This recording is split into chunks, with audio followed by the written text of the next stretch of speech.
अस्सलाम वालेकुम एवरीवन। तो मैं आज आप लोगों को कुछ मीठा बनाना सिखाऊंगी, जैसे कि कुनाफा टर्किश डिश है और ये बहुत ही अच्छा टेस्ट करता है और बहुत ही आसानी से बन जाता है। तो चलो अब शुरू करते हैं। सबसे पहले मैंने 1 कप दूध लिया है, फिर उसमें 2 टेबलस्पून चीनी ऐड की है,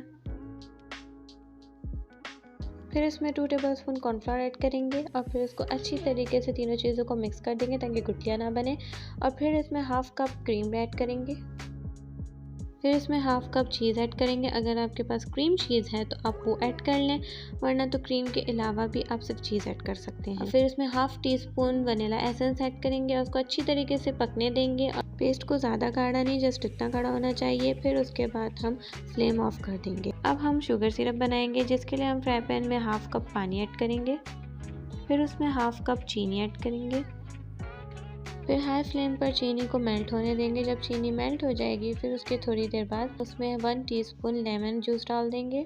फिर इसको 3 से 4 मिनट तक पकने के लिए रख देंगे। 3 से 4 मिनट के बाद हमारा सिरप बिल्कुल तैयार हो जाएगा। फिर उसके बाद हम सवैयाँ लेंगे और सवैयों को अच्छी तरीके से क्रश कर लेंगे हाथ से। फिर यहाँ मैंने आधी कटोरी मेल्टेड बटर लिया है, यानी पिघला हुआ मक्खन, और उसमें 1 टीस्पून ज़रदा कलर ऐड किया है और फिर सवैयों पर अच्छी तरीके से उसको सवैयों पर लगा देंगे और फिर अच्छी तरीके से हाथों से भी मिक्स कर लेंगे, और अगर आप चाहें तो आप चम्मच से भी मिक्स कर सकते हैं, पर हाथों से अच्छी तरीके से मिक्स हो जाता है। और फिर एक फ्राई पैन लेंगे जिसको अच्छी तरीके से बटर से ग्रीस कर देंगे और फिर उसमें थोड़ी थोड़ी करके सवैयाँ ऐड करते जाएंगे, बस सेंटर में।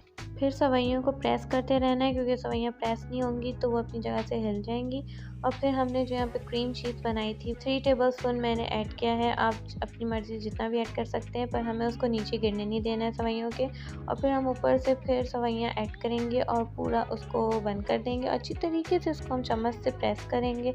हाँ, आप कर सकते हैं किसी भी चीज़ से, लाइक प्लेट से भी प्रेस कर सकते हैं, और साइडों से कोनों को अच्छी तरीके से ध्यान में रखते हुए प्रेस करना है ताकि हमारा शेप नहीं टूटे। और फिर उसको हम पकने के लिए 8 से 10 मिनट रख देंगे। जब एक साइड से पक जाएगा तो हम दूसरे फ्राई पैन पे बटर ग्रीस करके इसको फ्लिप करेंगे और फिर 8 से 10 मिनट उस साइड को पकाएंगे। मेरी वो वीडियो की क्लिप डिलीट हो चुकी थी तो मैं आपको दिखा नहीं सकती। फिर यहाँ मैंने चाशनी ऐड की है, यानी शुगर सिरप जो हमने बनाई थी, पर चाशनी को थोड़ा सा गर्म करके ऐड करेंगे और फिर ऊपर से पिस्ता ऐड कर देंगे और ये हमारा मज़ेदार कुनाफा तैयार है। मज़ीद मीठी मीठी डिशेस के लिए मेरे चैनल को लाइक करें, शेयर करें, सब्सक्राइब करें। खुदा हाफिज़।